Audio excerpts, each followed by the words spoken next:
What really gets my dick hard is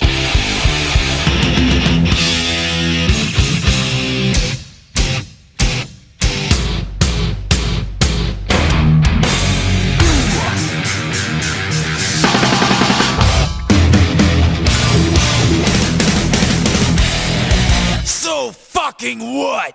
Welcome to Metal Up Your Podcast. I'm Ethan Luck. And I'm Clint Wells. And this is episode 25, where it's now Clint's turn to be interviewed a bit and go down through the rabbit hole that is his journey to see Metallica in St. Louis. I just had to, the FOMO was too strong, so I had to get you back somehow before we go to Detroit together by doing my own show. Yeah, and you kind of went above and beyond what I did, and we'll get into that shortly, but I can't wait to hear more about it. Clint and I have only been, informing each other of our daily lives through texting since I'm still in Europe for another month. So I'm excited, as I'm sure the listeners are, to get involved in your journey to St. Louis and how that all came to be. And part of the reason we missed our episode this week is that I was doing that show, and part of the reason is that you're still in Europe touring. Where are you today? Yeah. I'm actually in London now. I'm in London, That's England. right. We just did the Late Late Show with James Corden. Yep. Does the carpool karaoke stuff. He's doing a week of shows, I guess, in London. So Kings did the episode today, so we filmed that and then got back to the hotel, and here we are. And I've got the rest of the night off and the next 2 days off. So yeah. So if you guys were expecting an episode on Monday, we're sorry. Just timing worked out horribly, and at one point I was 7 hours ahead of Clint, and my schedule didn't line up with his. But that's the first time it's happened. Hopefully that is the last, but you never know. I do have to say too, a smaller part of the reason that it's been so tough to get it together is I'm now sitting in my brand new studio. We finally moved into our new house. Yeah.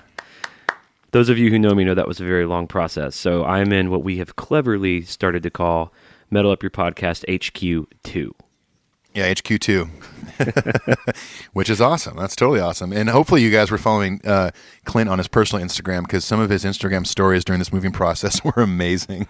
Oh, the moving stuff. Oh, yeah, that was crazy. You were going crazy. I was going insane. Yeah, I did a bunch of little vignettes from the moving truck as I was slowly losing my mind. I wasn't able to do a lot of updates during the Metallica show because it was raining the whole time. Yeah. By the way, did your phone break? Like, because the last story, the last story you posted, there was this horrible clicking noise, and I thought it was raindrops hitting your phone, but I was like, I think his phone is dying. Oh, well, it's fine now, but it was completely soaked for about 2 hours, so maybe that's what it was. Yeah, well, we'll get into all those little details here momentarily, but I think we're going to get through some pick contest stuff and emails. Yep. So here's the deal with the pick contest. I made my most bold plea yet last week with Paul on the show, which, by the way, everyone loved that Paul episode. We had our friend Paul Moak on last week and talk about Bob Rock, and that, our fans really dug that. Yeah, and it's one of our best first weeks of an episode ever. I mean, we have a couple that have gone more in listens, but you guys spoke, and the people want have Paul spoken. back. Yeah, the people That's have spoken. Right. I'm fired, and Paul is now the co-host. But so I sort of made a plea for the positive reviews. We're doing this pick contest where if you leave us a positive review on iTunes, we will send you some Metal Up Your Podcast and Clint and Ethan guitar picks, which, by the way, I sent a whole shitload out today. Nice. But we went from about 45 reviews to like 62, I think, now. So amazing. Here are the names of the next winners. If you hear me say your iTunes account name, all you got to do is send an email to our email address, which is metalupyourpodcastshow@gmail.com, and we will send you this stuff. And make sure you put pick contest in the subject, and make sure you put your address. One dude sent me his street address, but failed to write his what city and zip code. So, well, it's probably New Jersey. Well, I'd send it to New Jersey, just hoping it would land somewhere. It'll find him. So if you don't know, we're trying to get to 100 reviews. These reviews sort of help get us on the map. They have an algorithm over at iTunes that once we hit a certain number of reviews, it makes our show more visible. So as soon as we get to 100 reviews, I will thankfully never speak of it again. And we're at like 62 now. So here are our weekly pick contest winners. You know what to do. Ibenhead, Nazi, Brendan St. G, Turtle Girl 1223, Will Valor, Wacky Jack 4. Wacky Jack. Wacky. That Jack is always wacky. Oh, he's so wacky. Gosh. Greg Y, B Nolan 8411, Clucky, X Kyle MO 815X, Straight Edge. Who Cares 739, and Hendrix the Man. Those are our weekly pit contest winners. Yeah, congratulations, pit contest winners. Congratulations, all you lucky, lucky people. And I'm going to go ahead, before we get into emails, just do our normal blah, blah, blah social stuff. You can follow us on Twitter, of course, at Metal Up Your Cast, Instagram, Metal Up Your Podcast. Email us with any questions, concerns, inquiries, metalupyourpodcastshow@gmail.com. And if you want to support the show financially, go to patreon.com/metalupyourpodcast. And, yeah, that's about all of that. Let's get into some emails. Emails.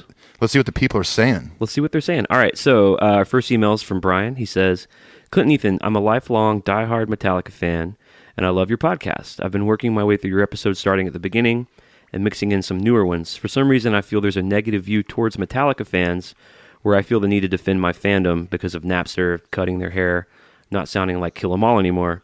I think that's why you guys are getting such a positive reaction from fans. I love hearing the appreciation and opinions of fellow hardcore Metallica fans. Anyway, love the show. Keep the episodes and content coming. We will. We sure will. We're just starting now. Yeah, starting right now. We're going to keep them coming. I feel him. There is definitely like that negativity with some fans, whether it may be they don't sound like thrash anymore, they cut their hair, whatever. But you know what? There's a slice of pizza for everyone, as Clint says. Yeah, and there's negative. Ethan and I harbor a reasonable, fair amount of negativity for a certain album made in 2003 that shall not be named. Yes, but I do think the intensity of the negative stuff is heavier with the purist types. The first four purists, like those dudes are a bit hotter than I am about Saint Anger. Right. But thanks for the email, Brian. Thanks for listening. Yeah, appreciate it. Next email is from Nick Roller. Great episode. Love Paul's contributions. I look forward to his return to the show. Also, computer tennis has taken the lead as my favorite one-liner from the podcast so far. Nice. Yeah, speaking of Torben. You were on fire on that episode, dude. You were killing it. Man, well, you're welcome, or I'm sorry. Like we mentioned before, we got a lot of great feedback from Paul being on the show, and he's, of course, a great friend. So I think it was no surprise that he fit right in on an episode and sitting in chatting with us. And it's what we do anyways, and that's kind of how the whole podcast started. And Paul was a reason that me and Clint met. So you can thank Paul for that. You can really thank Paul for the podcast, I guess. Yeah, Paul's, I guess, the originator of the podcast, if you trace the thread far enough. I mean, it was my idea, but he introduced us. So let's not get too carried away here. No, let's thanks not. Thanks for the email, Nick. All right, Fred Dadema says, I just got done listening to your tribute to Chris Cornell, and it was well done. He was a great talent that passed before his time. It is indeed a sad time for music. As always, keep up the great work, and I eagerly await the next show. By the way, the guitar playing is coming along. Oh, this is the dude who got inspired from the show to buy a guitar. Yeah, totally. Yeah. He says, by the way, the guitar playing is coming along, and every time I feel a little discouraged, your words of encouragement really help keep me motivated. Thanks, keep up the great work. Very cool, dude. Man, that's awesome. Yeah, please keep it up, man. I mean, that's Clint and I can both attest to this. That music in general can be therapeutic, can be healing. And especially if you're playing an instrument and you're creating something on your own, and even if it's you're learning new chords and you're getting them down, it's a good sometimes it's a good distraction from negative things in your life. And it has definitely kept me out of a lot of trouble. Agreed. Yeah, I can't encourage people enough to pick up an instrument and start learning, or pick it back up, or whatever. And what, Fred? I think, Fred, if you stick with it, you'll be playing all those guitar solos from Saint Anger in no time. I think you're correct, man. So wait, hold on 1 second. Give me 2 seconds here. Yep, I just played every solo on the Saint Anger record just now. Man, that sounded great. You're improving, Clint. Thanks, dude. Appreciate that. All right, man. Our next email comes from John Kopp, not like John Law, COPP. Hey guys, big fans of the show. Was turned on to it when Clint was on Podcast Rock City a couple of months ago, and I've been listening ever since. Love the show. Keep it up, man. We've gotten a lot of crossover from Podcast Rock City because you're on their show. Very cool. If you guys don't know what that is, that's my favorite Kiss podcast. And a few months ago, they invited me on the show, and you can go find that at their thing. But we love that show. What's up, Joe and Jody? Yo.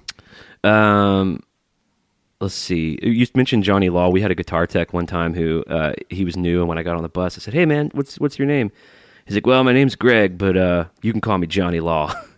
Johnny Law. And I thought, I'll just call you Greg. He's probably he was probably a narc in school.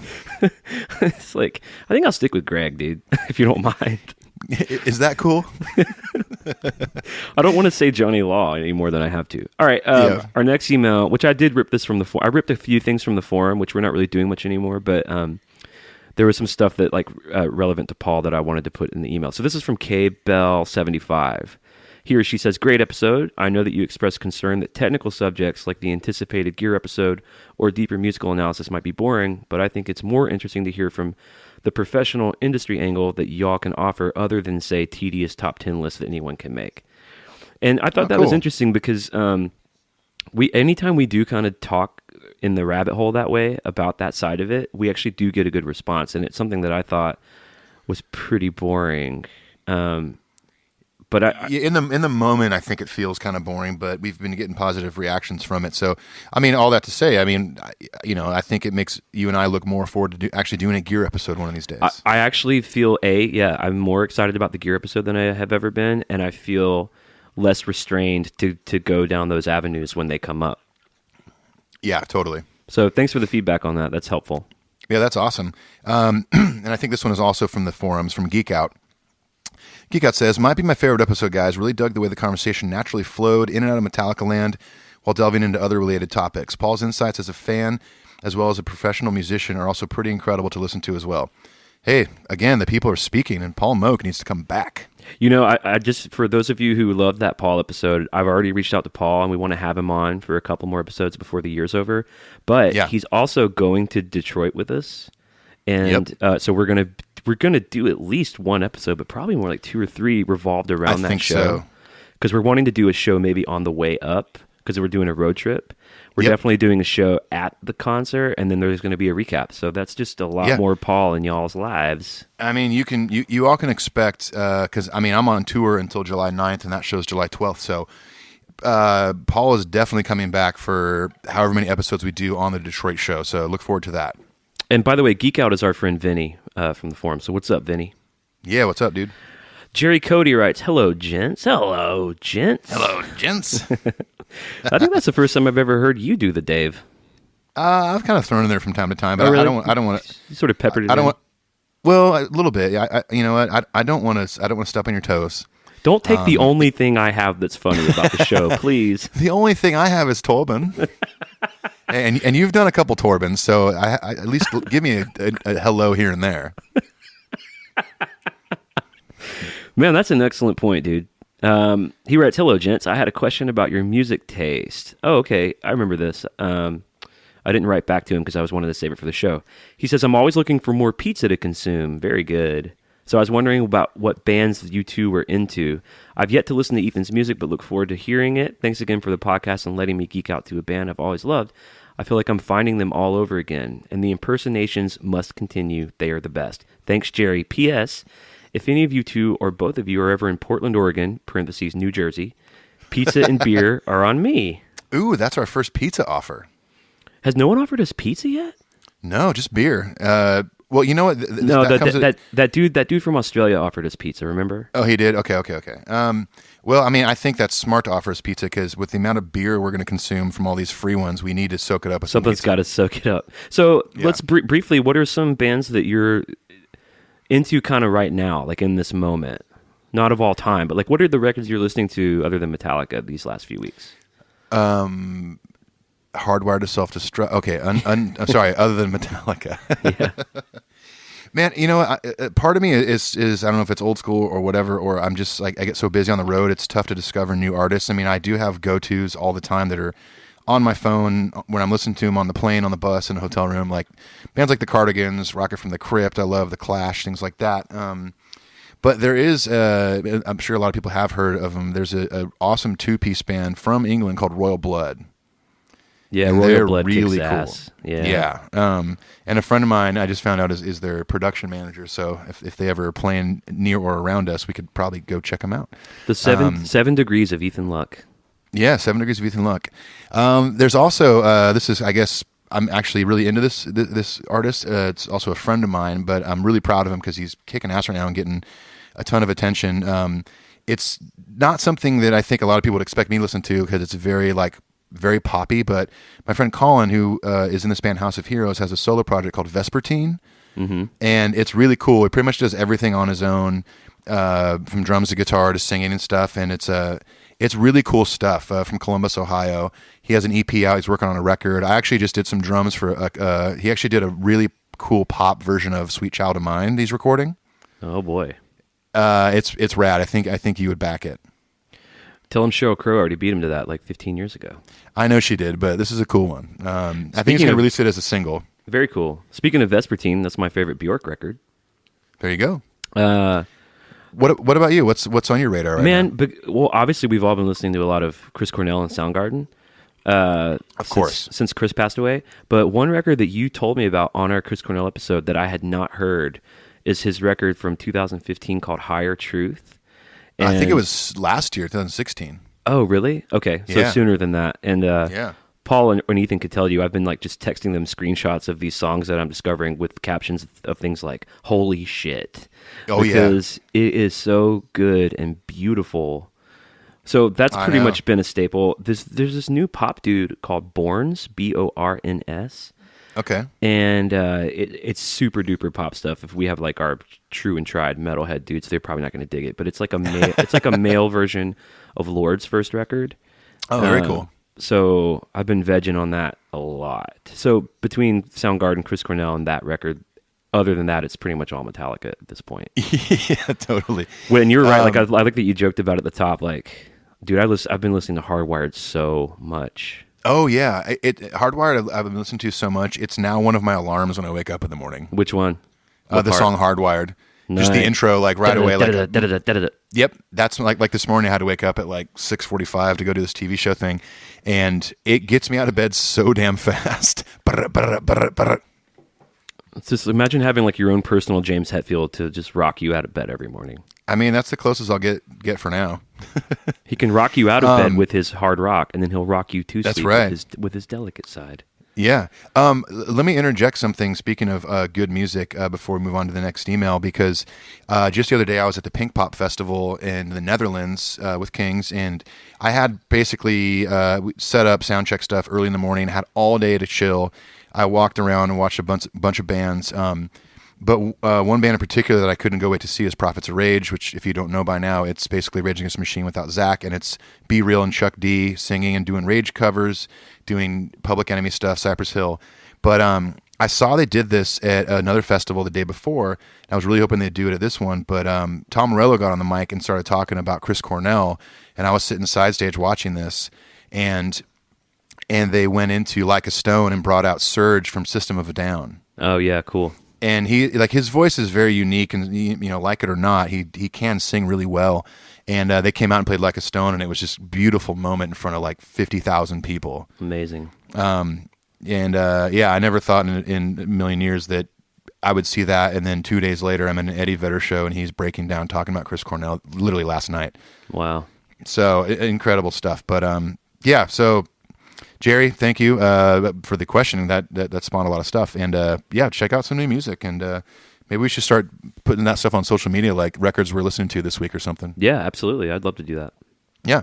All right. Next email is from, is it Amr? AMR? Amir? Amr? Amr? I'm going to say Amr. Okay. Amr, maybe. Amr Constandi. Hey, fellas, big fan of your show since the beginning. Thanks for taking the time to put together the content each week, and thanks for the picks. Oh, nice. You left us a review. Thanks, buddy. Just wanted to share with you my new album that was released this week. The music is very much in the style of Metallica / Maiden, so I hope you enjoy. I actually checked out a couple tracks when he emailed us. I did too. It's called The Masquerade, right? Yeah, I believe so. Yeah, it's killer, man. It's very like beautiful melodic metal for sure. Yeah. Oh, yeah. He did a great job. But yeah, I checked out a couple tracks when I was like packing up my suitcase to go to an airport or something, and I put it on. I was like, wow, man, this is cool. Clint can probably agree with me on this, is that it's really encouraging when we have gotten, whether it's through the podcast or personally, links from people that maybe are fans of what we do with their music. And it's really cool when you hear something that's like people have spent some time on and put their heart and soul into it. And this was a really good example of that, man. The guy definitely spent some time creating this stuff and did a great job. And we've had some of you send us in like your original artwork, and like even one dude made some artwork for our show that we're going to use at some point. So we love Yep. all that stuff. Like we've got some really talented and some really funny fans too. Like most of the emails we get, we don't read the whole thing because we truncate it a little bit, but almost every email is pretty funny, I would say. Oh yeah, definitely. So thanks for sharing that with us, Amer. Almer. I'm just gonna say I'm from Tennessee. Aimer. Amer Costandi, huh? What? Aimer. It's like shooting a gun, man. You got an aimer. You got Amer when. Okay. Jason Berry writes, "Hello, Clint, Ethan, and Paul." He directed this to Paul. I couldn't believe how similar all the sentiments and emotions you guys expressed during the Cornell episode, which were identical to mine. It might sound cheesy, but I view your guys' podcast as being more than a Metallica podcast. It's a collective of people who simply love and appreciate music, both popular and not, both making and consuming of music. This episode hit home with me, and I can't wait to keep listening. Thanks again, guys. Much love, Jason Berry. Very cool. Nice. Thank you very much. That's nice. Oh, yeah. All right, this one is from TJ Mower. Great show, and I really enjoyed hearing from Paul on his perspective as to what producers do and his thoughts on Bob Rock from the inside of the industry. Lots of great stuff here and that I've never thought of. I dig your show so much. Man, that's very cool. Yeah, Paul obviously is a very experienced songwriter, producer, engineer, mixer, all the above. Dancer. Don't forget Dancer. That's true. He that guy can Macarena like nobody else. Yeah, I mean, even sitting in the same room as him, he did have a lot of great things to say about Bob Rock and about just the whole process of what people don't really see. I mean, I would say even outside of the cameras rolling on something like Some Kind of Monster. Right. There's a lot of stuff that goes on that people don't ever get to see when people are making a record. And I thought Paul brought some good perspective on that. He did. Thanks, TJ Mower. CRL writes, "The Chris Cornell show was right on point. His death forced me to stop listening to Hardwired. I was shocked and hurt," which that's a compliment to Hardwired, by the way.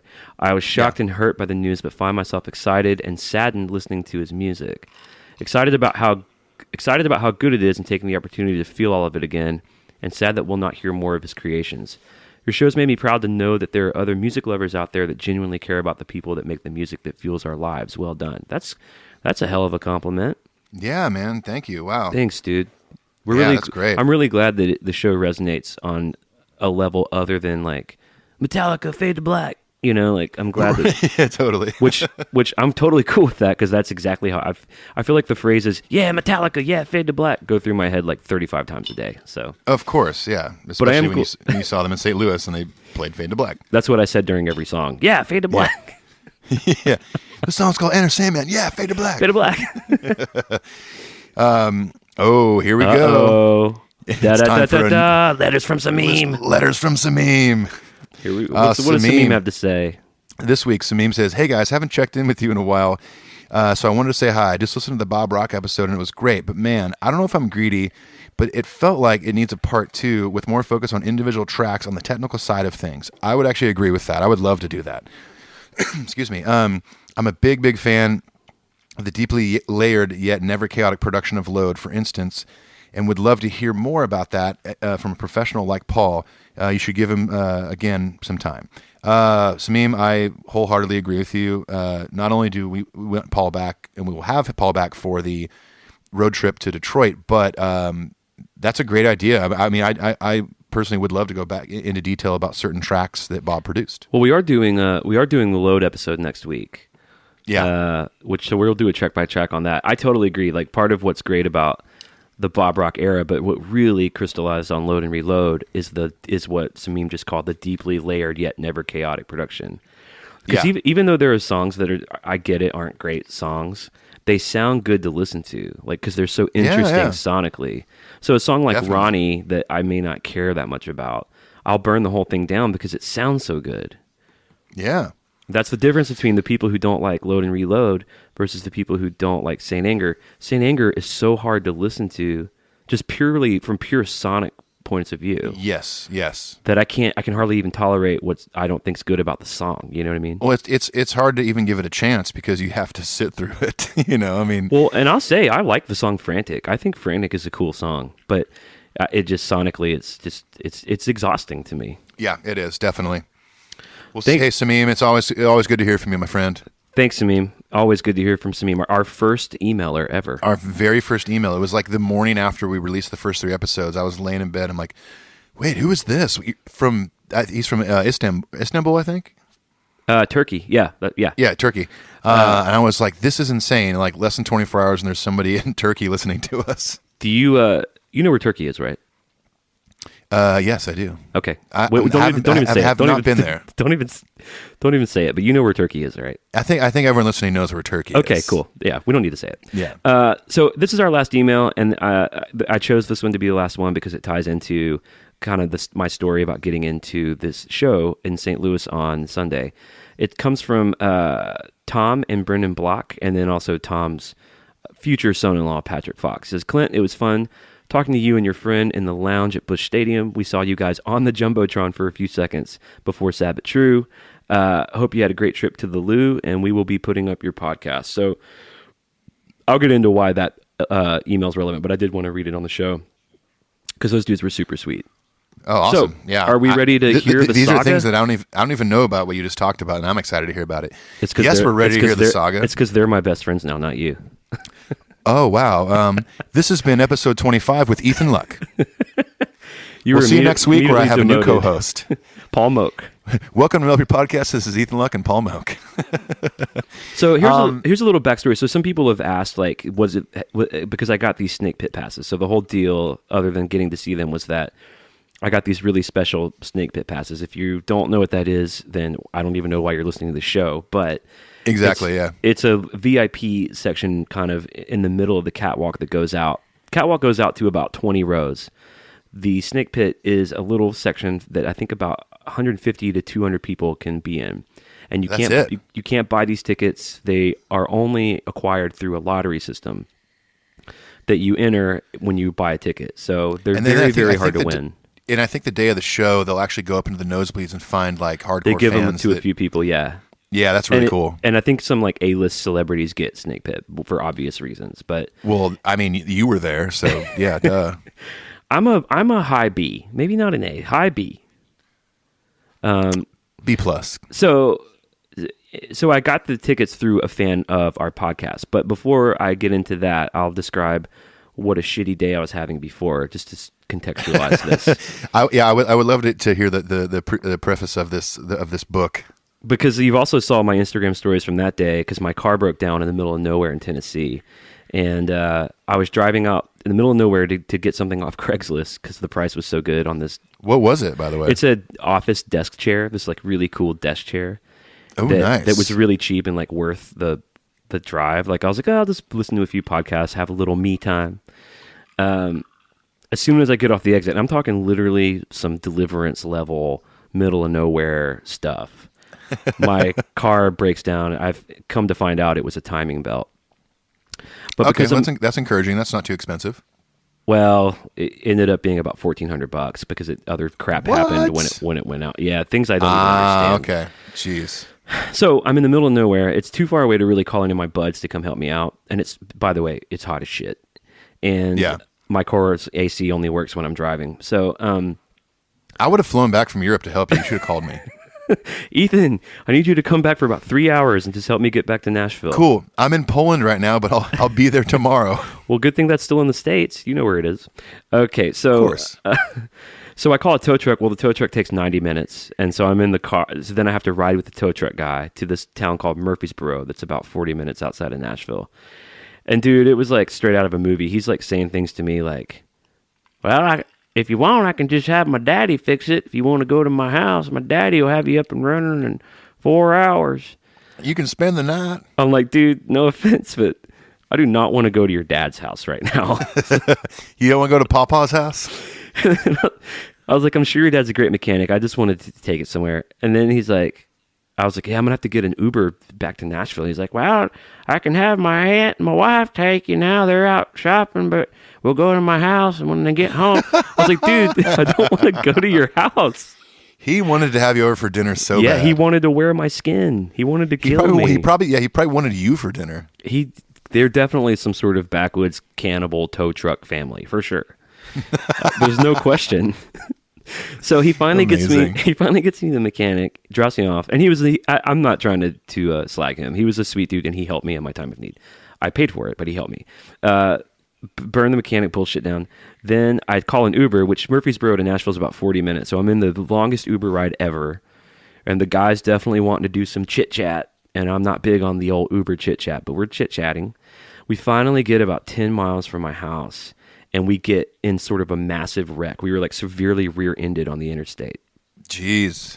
Everyone was totally okay, but all I could think about was like, how do I get home? Like, I don't want to wait for the police. So I called another Uber from the crash site to get home. And so that's the context of when I get home. And my wife and I just moved in this new house, and our stuff's everywhere. And I'm dealing with a pod being dropped and a moving truck and all this stuff. So I get an email from a fan of ours named Brad Blazek, who's written into the show before. From Paris, Tennessee. From Paris, Tennessee, New Jersey. And he has won. I have not let that joke die. I will By the way, ever let it die. I love your parentheses tone of voice. He's from Paris, Tennessee, New Jersey. I'm glad that came through. Like, for instance, I'm in London, England, New Jersey. It's like, do you remember that old sketch on Saturday Night Live? I believe it was Mr. Subliminal. Yeah, it was Kevin Nealon. Yeah. Yeah, oh, those are great. So I get an email from Brad saying, hey, I've just won Snake Pit passes, which is amazing because it's so, I mean, there are people who enter these contests every time Metallica tours. There are even some really crazy people who go to like 10 shows a year and still don't win this thing. So he's saying, hey, I won them for St. Louis this Sunday. If you can get to St. Louis, and it's yours. So was Brad planning on going alone? Yeah. Well, I think what he would have ended up doing, he was planning on going to the show alone. But I think what he was, because you win 2 Snake Pit passes, so I think he would have ended up giving them to someone on the forum. I mean, you know, the Metallica community is pretty tight knit and pretty cool. So of course, yeah. He would have given them to someone, but it's so cool that he thought of us. How generous, man, Brad. Good on you, man. Dude, yeah, I'll get into that. I mean, it made my Metallica dreams come true. So I'm immediately talking with my wife about the logistics of like, is this going to work? So I'm on the road that weekend. And I look, and we're coming home Saturday night on a bus. You drive through the night, and I realize we're going straight through St. Louis. Amazing. So I'm calling our tour manager. I'm calling, like, we're looking at flights, or am I going to rent a car back? But because Brad lives in Paris, Tennessee, which isn't far from Nashville, he was like, dude, I can take you back home on Monday, but if you can get to St. Louis, it's yours. So wow. I bought the cheapest ticket I could, because you have to have a ticket to use a Snake Pit pass.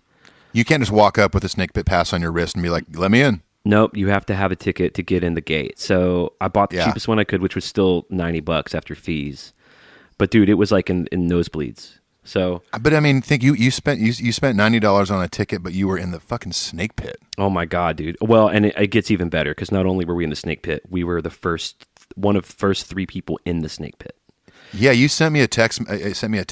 Before your phone started getting soaking wet, and it's just a picture of anyone that's in there. I think it was just you and Brad, and like I saw 2 other dudes just kind of hanging out. So I meet Brad. So the bus drops me at noon in St. Louis, and Brad and his daughter and his daughter's boyfriend, all sweet people, all now friends of mine. But did they all drive together? They came together because his daughter and his daughter's boyfriend just wanted to hang out in St. Louis and go to the zoo and stuff. So they drove, and it was just me and Brad. So I meet them there. It was my first time meeting them. I mean, we, on both sides of the equation, we both really like rolled the dice on each other not being insane. Well, I mean, let's be honest here. Like we get emails from people, and everyone's always been super cool and respectful and funny and this and that. But you never know. You might be encountering, like the tow truck driver taking to Murfreesboro, who wanted to, again, I reiterate, and this is not, I'm not guessing. I know for a fact. He wanted to wear my skin. He wanted to take it to Pawpaw's house. He wanted to put me in a hole in his basement. I'm telling you. It is definitely a gamble. Let me ask you this: how did your wife feel about you going to the show? I mean, I'm not going to the show, but like hitching a ride home with a stranger.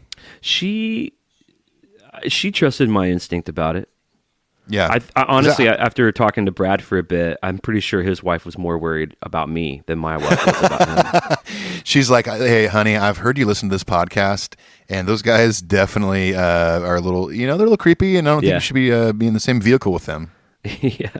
So we got lucky because at our show they did a pop-up store which I don't think that's they do it awesome. at every show. They sort of find a block, and it was really cool. Like, it's not just a little tent. They actually put hardwired artwork on the windows. It looked like a real store, and then you go in there, and they're just selling a ton of cool stuff that you can't buy at the normal merch booth. Gosh, I hope there's one in Detroit. I do. Well, so here's the problem: is the coolest stuff in there is so expensive. Like, I wanted to get this Kill 'Em All baseball tee, and Ethan had asked me to get him the Shortest Straw shirt. I almost got to the register before I even looked at the price tag. $150 each. Now, okay, let me ask you this: could you at any point tell when you looked at this, like the Shortest Straw shirt that I wanted? Yeah. At any point were you like, "Oh man, this has got to be $150, or Nope. or at least really expensive"? I mean, is Nope. it just a T-shirt, Nope, and I'll tell you why.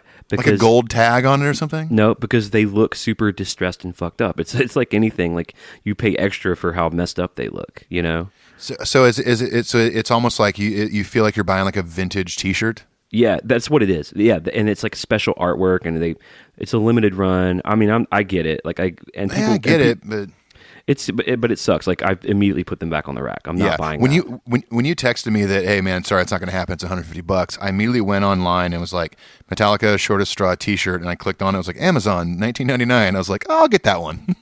I mean, they looked pretty cool and pretty comfortable, but Sure, of course, yeah. I can't rock that. So I did buy the Webster Hall vinyl, which I think is the only way you can buy that vinyl right now. Which is awesome. That's great. And I listened to it yesterday while I was putting my house together, and Greg Fiddleman produced it and mixed That's it. our boy, man. And it sounds incredible. You all know how we feel about Greg. And I mean, Oh, yeah. proof's in the pudding. Go listen to that record. It's one of the best-selling live records I've ever heard. So we go to the pop-up store. We burn that down. Brad had bought the Whiplash Experience. So he was nice. He was anxious to get to the venue because you check in for all the experiences. You check in at 1:30, and then you go in to do whatever various experience you have at 2:30. So let me quickly rewind you. I don't think you mentioned it. Where did you meet up with Brad at the pop-up store? We met up because my tour bus was dropping me, so they wanted to drop me at kind of a convenient place because it was kind of Sure. out of the way for those dudes. So instead of going like way into St. Louis, they dropped me at a Love's, which Love's is like a big gas station. Truck stop, yeah. It's like a truck stop. So they just dropped me there, and Brad very graciously was accommodating and met me there. So then I was just in the car very cool. with them, and then so his daughter and her boyfriend had the car to go do their St. Louis adventure. So they just dropped us at the pop-up store, and then we Ubered to the stadium. Oh, dude, that's so cool. You guys are best friends. I mean, it did feel like it was like our Metallica day, dude. It was our Metallica adventure. Oh man. Well, I hope it doesn't ruin our adventure together. Brad, let me talk to you personally, buddy. If you ruin my date with Clint to Detroit, we're gonna have a problem. I'm gonna drive all the way to Paris, Tennessee with Pawpaw. Me and Brad have our own Metallica podcast now. Oh, do you? Do you have a handshake too? You got a cool little handshake? Handshake matching long underwear. Wow. Okay. Yeah, we're in deep. All right. Well, continue on about Brad. So we get to the stadium, we get our passes, and like until I had that snake pit pass on my arm, I was so nervous all day that it like somehow wasn't going to happen. You know, like when something you're really anticipating is coming up. Oh yeah. There's something in you that's like, this isn't going to happen. There's no way. This isn't real. For sure. Something's going to come up, and they're going to just say, "What's your name, Clint Wells?" No snake pit for you. I felt the same way at the Philadelphia show when I walked up to the will call booth and I was like, Ethan Luck, here's my ID. And she actually looked in like 3 different locations. I'm like, oh God, they blew it. Then she comes back, she's like, here you go. And I was like, fuck yeah, I got it. Yeah, that's how I felt. Like I was like, my arm was shaking when I put the snake pit pass on. And so I got my ticket as well in my pocket. Did Brad have to put it on for you? He did. He actually did. And I put his on him too. God, you guys are the cutest. So then he had to split to go do his experience. And so I went to a bar right next door. And a lot of people on the forum were at this show. And so we were all like kind of not texting, but talking on the forum, and a few Instagram folks were just trying to like coordinate. And I actually thought I was going to be able to meet several of our listeners, but I didn't really end up seeing anyone. I know, you know, the guy that has written in before named Darth Leviosa. Oh yeah, totally. Yeah, somebody there. else had posted for him or on his behalf saying, "Hey, Darth is a big fan of the podcast." Yeah, Yeah. Dina did, and they actually texted me during the show because at one point during the show, me and Brad were on the jumbotron. So Amazing. she texted me like, "Oh my God, you were just on the jumbotron." I think Kevin Van Dam was there. So probably 5 or 6 people that we are loosely connected with through the show. That's great, man. I That's did not great. get to see any of them. I think it'll be a lot easier to meet some of our podcast listeners at the Detroit show if there are some going. I think so, because too. we're going to be planted out in the parking lot doing an episode. So And we're going to That'll be have fun. all of our swag. Like, people will know it's us. Like, I wasn't wearing anything that would indicate that I was from the show, and I definitely wasn't really talking about it because I'm saving it for Detroit. I told a few people about it. So here's where the story starts to get a little interesting. So the gates for normal people like me open at 4. So Brad's already in there doing Whiplash Experience, which Whiplash is when you get early entry to GA, you get a lithograph, and you get to go to you get the Spit Out the Bone buffet, and you get the Memory Remains Museum. very cool. So he's in there doing all that cool stuff. You get it like a free drink and like a little cocktail lounge and all this stuff. So I go to get in line for doors at 3:30, and it starts downpouring rain. Oh man. And I didn't have a poncho or an umbrella. Like, I'm just enduring it, right? Like, metal horns in the air, like, this is for Metallica. Well, about 40 minutes of that, and I was like, this sucks. Fucking Brad is dry right now. I got out of the line and thought, I have snake pit, I don't care anymore. And just went like under this little pavilion and it was the coldest, wettest I've ever been in my life. It was truly miserable. My ticket it was like a sad point in a John Cusack movie. Yeah, it was like High Fidelity, like when he's in the rain. And I was so wet that when I pulled my ticket out of my pocket, it almost fell apart. Oh no. So I was so worried that they wouldn't be able to scan it, like just creating this, scenario in my head where I basically can never see Metallica again. Like, you've been banished from Metallica because you're too wet. They finally opened doors 30 minutes late. So from 3:30 to 4:30, I was basically in rain. Yeah, wow. I get in and I thought they'd already released all the VIPs to the GA field. So I'm asking this lady, like, hey, how do I get to the field? How do I get to the field? I just need to get to the field. And she's like, go through there. I go through these doors and this lady stops me. And she's like, hey, I don't think you have the wristband you need to be in here. And I said, well, I have the snake pit pass. And I showed it to her. And I said, I just need to get to the field. Is this the way to the field? And she's like, look, I don't know what snake pit is. Just go that way. If you're not supposed to be in there, someone will tell you. I walk in and I realize I'm now in the VIP. Like, I look to my right and there's the Memory Remains Museum. Really? I look to my left and there's the Spit Out the Bone buffet. Ooh, nice work, Clint. There's some girl like drinking wine and she's like, what are you doing? She's like, are you supposed to be in here? And I was like, I don't think so. You told her the truth? Yeah. Well, she didn't look official. She looked like a fan.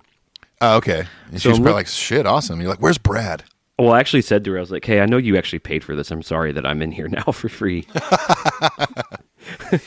What if you went to the Hardwired experience and like the band was right there and you just got in line to meet him? I just randomly walk in some room and it's James Hetfield's there. I'm like, hey, man. He's like changing for the show, put his battle jacket on, and you're like, I got the Hetfield experience. It was $10,000. Yeah, man, I'd get to like help you put your pants on and stuff. Here, right leg first, right leg first. There you go. Good job, buddy. It was in that VIP lounge where I met the people who sent me the email earlier, Tom and Brendan Block, real sweet family who had the Whiplash experience. So Brad was elsewhere and I didn't know where to stand. I didn't know how to blend in. So I ended up just standing at a table that they were already at. And they, like most Metallica fans, they very graciously sort of let me hang and we exchanged our stories and all that cool stuff.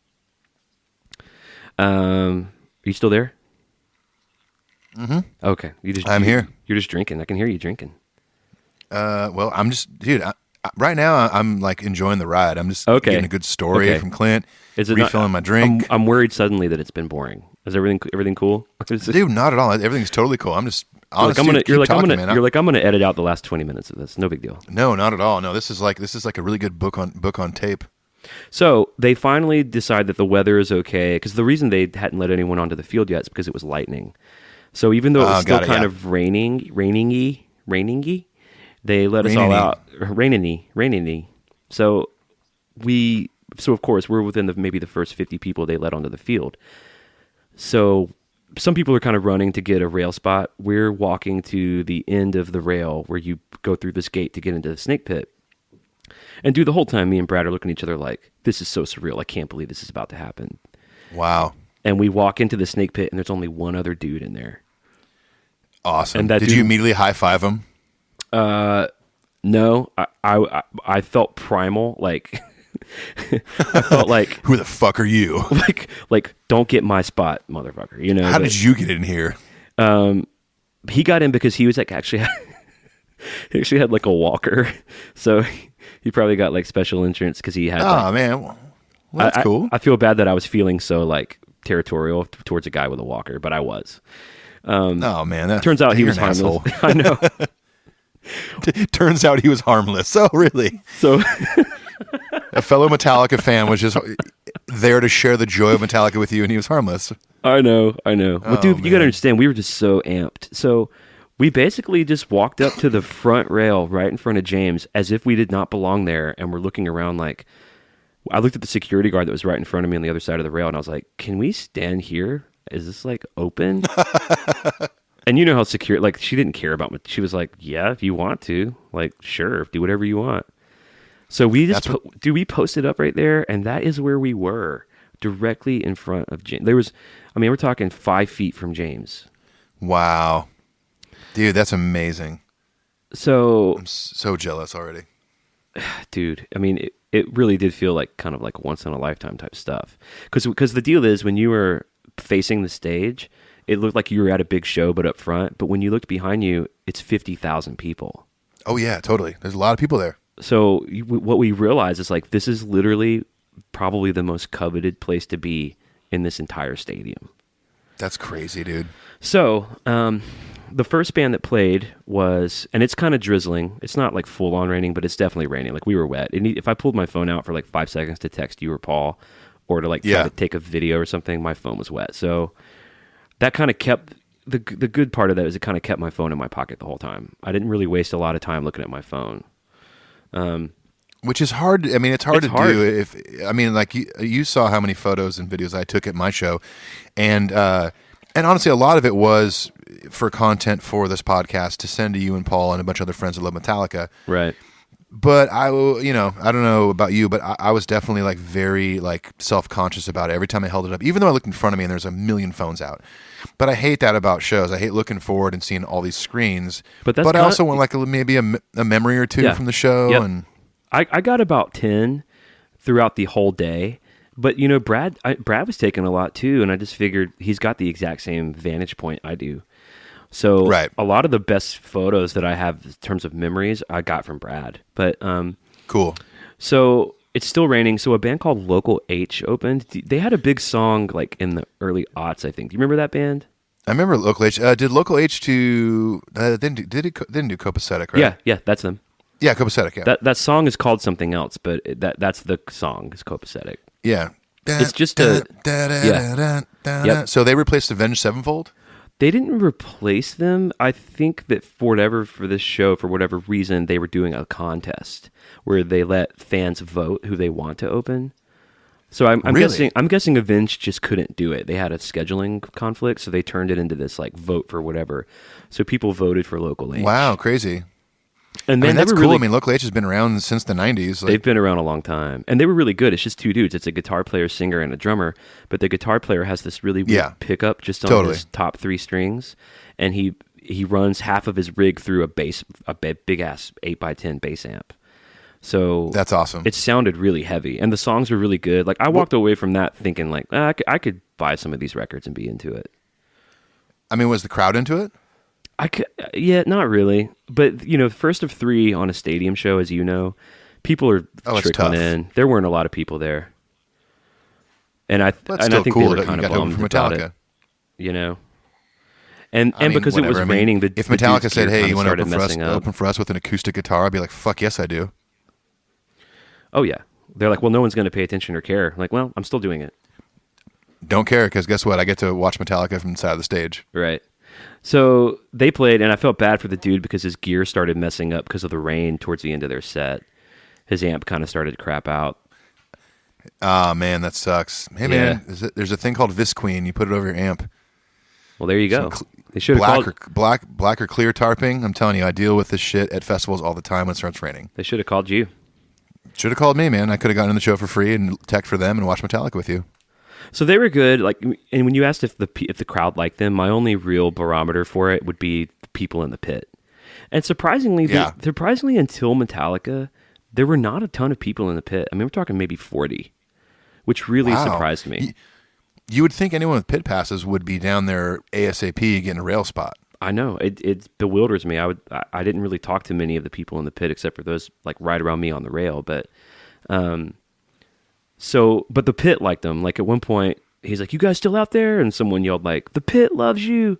It was fun. Oh, that's cool. That's awesome. So they get done. Volbeat comes on, which Volbeat's not really my thing, but they were really, really good. And yeah, they're a very tight band. And they were very charming, and I totally get why people like them. And a lot of people in the pit were big Volbeat fans. They were singing every word. Oh, that's cool. So I've got a lot of respect for that. So check this out. So I had been limiting my liquid intake because I was worried about having to pee during the show and losing my rail spot. And also, I'll have everyone listening know that when Clint was texting me and Paul about this before the show even happened, I think I texted Clint like, "Dude, like buy a Gatorade. Like the hole at the top is a good size. You can pee in there without spilling, and you'll be good to go." That's an old like tour trick when you're in the van and trailer and you got a long drive. Right. Clint declined. Well, yeah, I was seriously considering just peeing my pants because.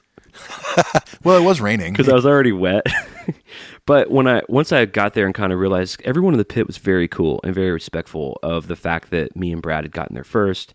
The lady next to me had to pee and I held her spot. She promised to hold mine. All that fun stuff. While Brad went to the restroom, some other lady like wanted to lean on the rail while he was gone, and I gave her my rail spot when I had to go. All that stuff. So it was very very cool. Very cool. family vibe, and so. I'm walking through GA to start going to the bathrooms, and I feel someone swiftly walk up right next to me to my left, and I look over, and it's the tuning room dude. Like, you know the engineer that's always in the tuning room? Yeah, totally. It was that dude. He's like he walked up to talk to you, or just happened to walk up No. next to you? We were both just walking the same direction, and he like came up behind me. And I go, which his name is Russell, but I go, tuning room guy. You said tuning room guy. I said, hey, Let me explain something real quick, Clint. I wish you would have said, Russell, because one of my biggest pet peeves as a crew guy working for a big band is when I'm like packing up the stage and someone goes, "Hey, crew guy," or "Hey, guitar tech, give me a fucking set list." And you're like, "Well, fuck you. No, I'm not going to give you a set list and you call me that." Well, I wasn't trying to get anything from him. And if anything, he came into my personal space. Okay, so it's his fault. And I also, I didn't know his name was Russell till I got back to the pit and I was telling the story and they were like, "Oh, that's Russell." I was like, "Oh shit, I called him the tuning room guy." But I go, "Tuning room guy," and he had ears in, so he took one ear out. He's like, "What?" And I was like, "Hey, I was like, "You're the tuning room guy." He goes, "Yep." He's like, "I'm actually on my way to the tuning room right now," because it was in the back of the stadium. And I patted him on the back. I said, "Man, good luck, like have fun." And he was like, "Thanks, man."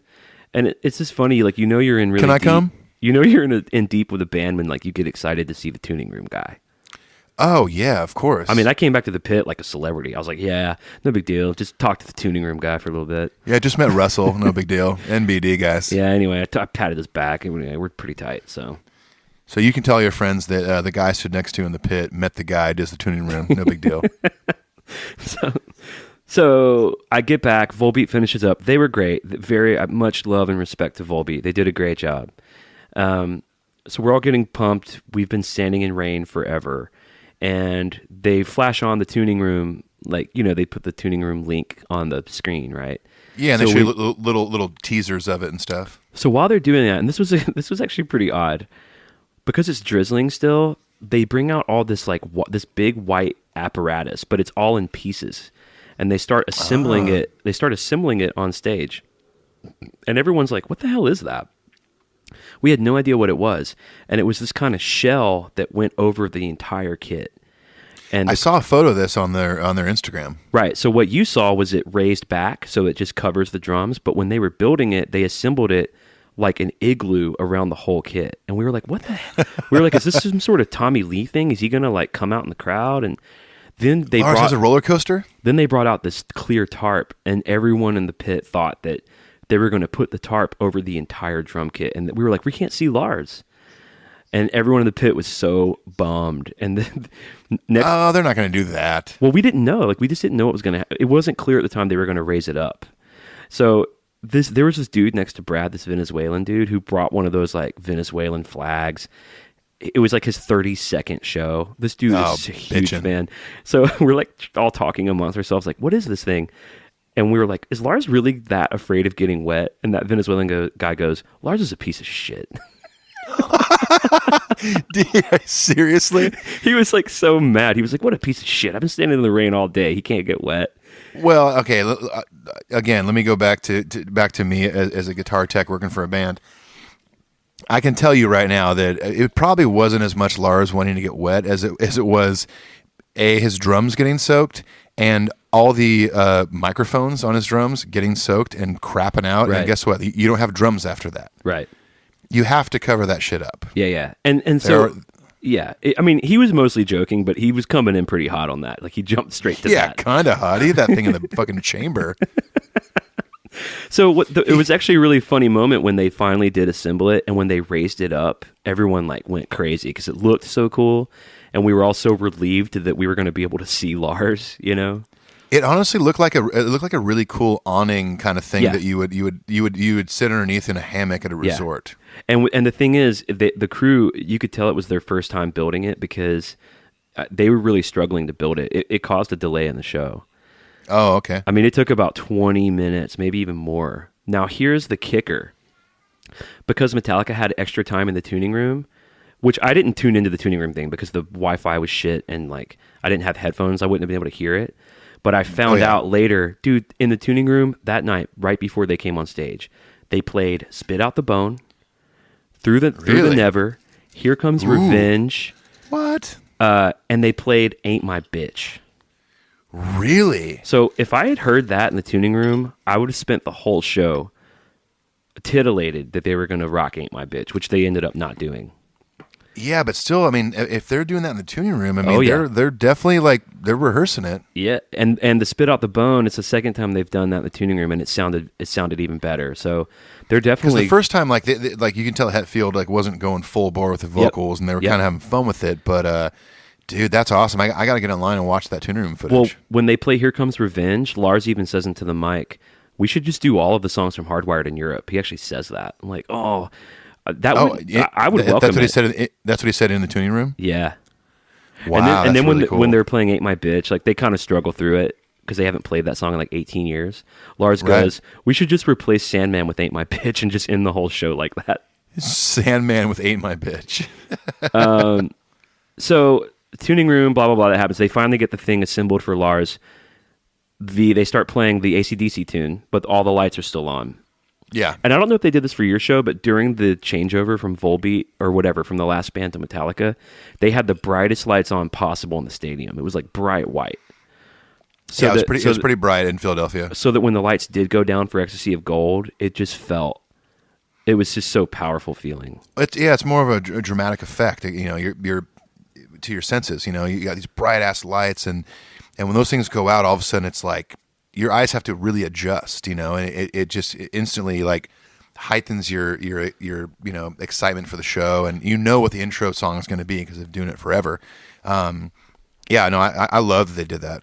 And one thing I forgot to mention is in between Volbeat, well, in between Local H and Volbeat, and then in between Volbeat and Metallica, our friend who listens to the show, Matt, who does pyro for Metallica, came out and said hi.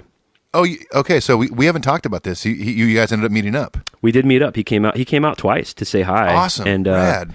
I was asking him a lot of logistics about what his role with the band and how the pyro works. And it was really good stuff. Like, I think we need to do an episode with him to just sort of. I would love to. He said he'd be willing to be on the show. So Matt, if you're listening to this episode, which I know you are, we're going to start bugging you about being on the show. Dude, he came up to say hi after the show too. So I talked to Matt 3 times. Awesome. And at the end of the show, he was like soaking wet, like someone just dropped a bucket of water on him. And I was like, "Damn, dude!" I was like, "Did you just get hit with a hose or something?" He was like, "Dude, this is all sweat." because he was so close to some of the flames. He was like, dude, it's hot out there. And he was wringing the sweat out of his gloves. Yeah. It was crazy. Well, I mean, you've gone to the show now. Like when those flames at the very top of the trusses at the top of the stage go off. Unbelievable. I could feel it out by front of house by Big Mick. And you're right down in front, even closer than I was.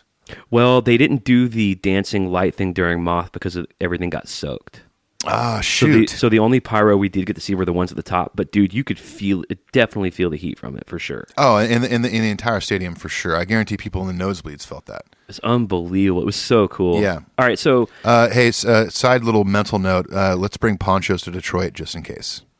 but yeah, for sure. I also have two waterproof bags for phones that I use when I go out down to the river in Nashville.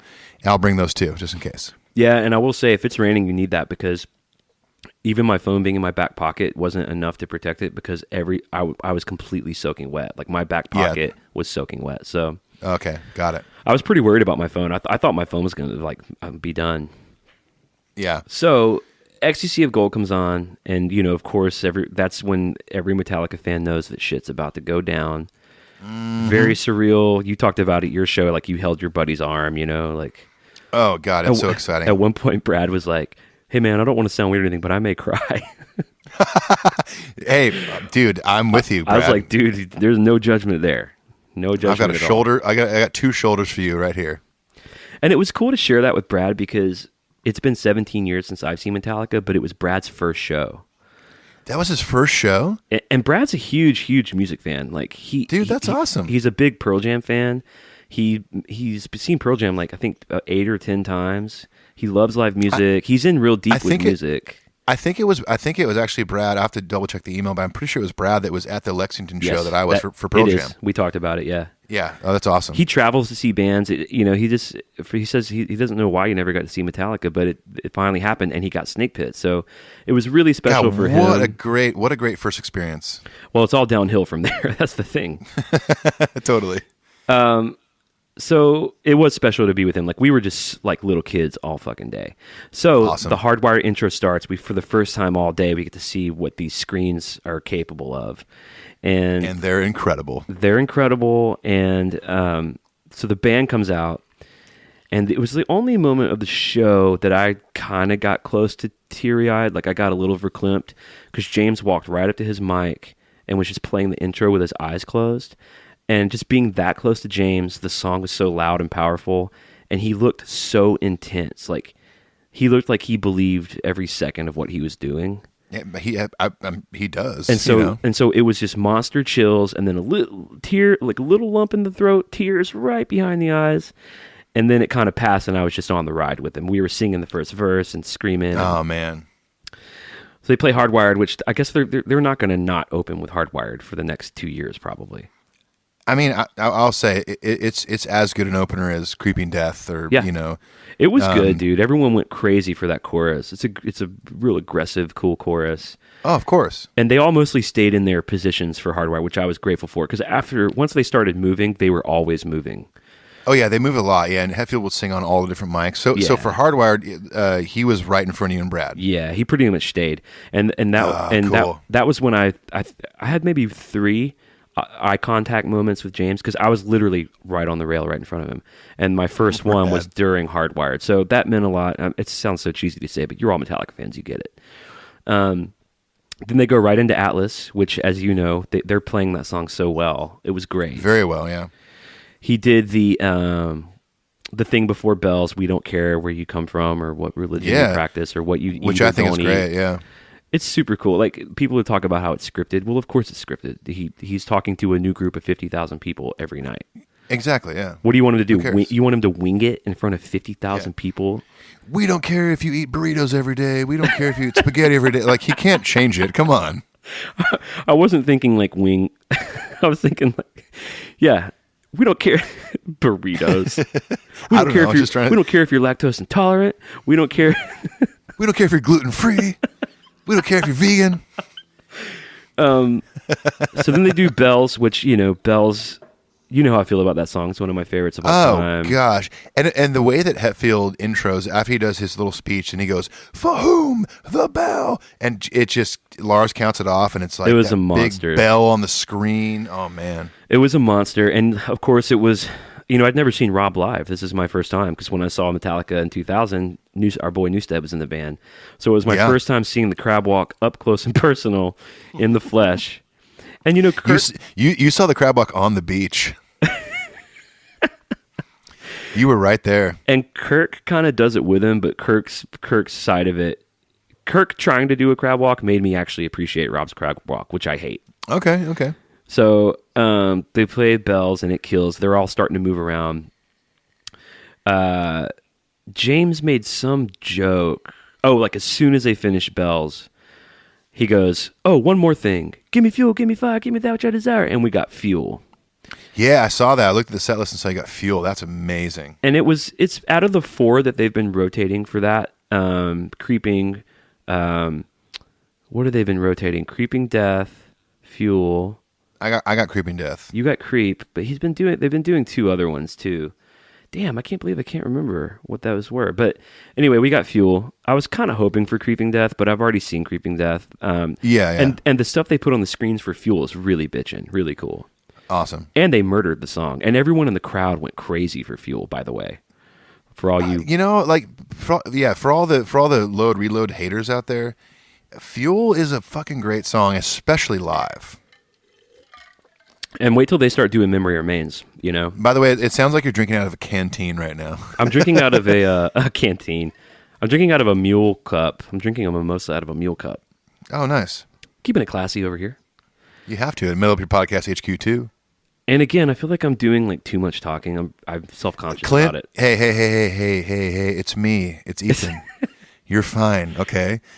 Keep talking. The people are listening. All right. It's you and all 200,000 of our listeners. Listen, I do these episodes every week with you, and I'm getting a kick and a half out of this thing. All right, cool. Okay, cool. So they do Fuel, and then the new Unforgiven intro starts. And which is rad. It's super cool. I think I read that the tracks that they assembled for it are actually like throwaway tracks from when they actually recorded the Black Album. Really? I haven't heard that. So they didn't like re-record anything. They just sort of used like what was left around because some of those leads are different and all that. Well, Bob Rock, if you're listening, can you confirm this? Bob, we'd love to have you on the show next week when we talk about Load. We'll get to the bottom of some of this stuff. So they have James's classical or acoustic setup. He comes out and plays it, which I thought for a stadium sounded really good. It does sound really good. They played the Unforgiven. It's nothing super remarkable. It was good. It kicked ass. For the solo, so the one there's a few unfortunate things about the Snake Pit that I'll get to. One of them was whenever the boys did go out on that catwalk, it's really hard to see anything. Because they put all this lights on them, so they're awash in this light, so you can't see the stadium or anything. You just see their silhouette and light, which looks cool. Yeah. And Brad actually got some really bitchin' pictures of Kirk, but so awesome. I basically watched Kirk's butt for the Unforgiven solo, you know. Ooh. Well, I wasn't like looking at his butt, but do tell. Continue, please. But he played it great, and it was like, you know, it meant a lot to see because when I saw them, they didn't play the Unforgiven. So this for all those bitching about the diehards don't want to hear this stuff. I definitely wanted to hear the Unforgiven because I've never seen them do it.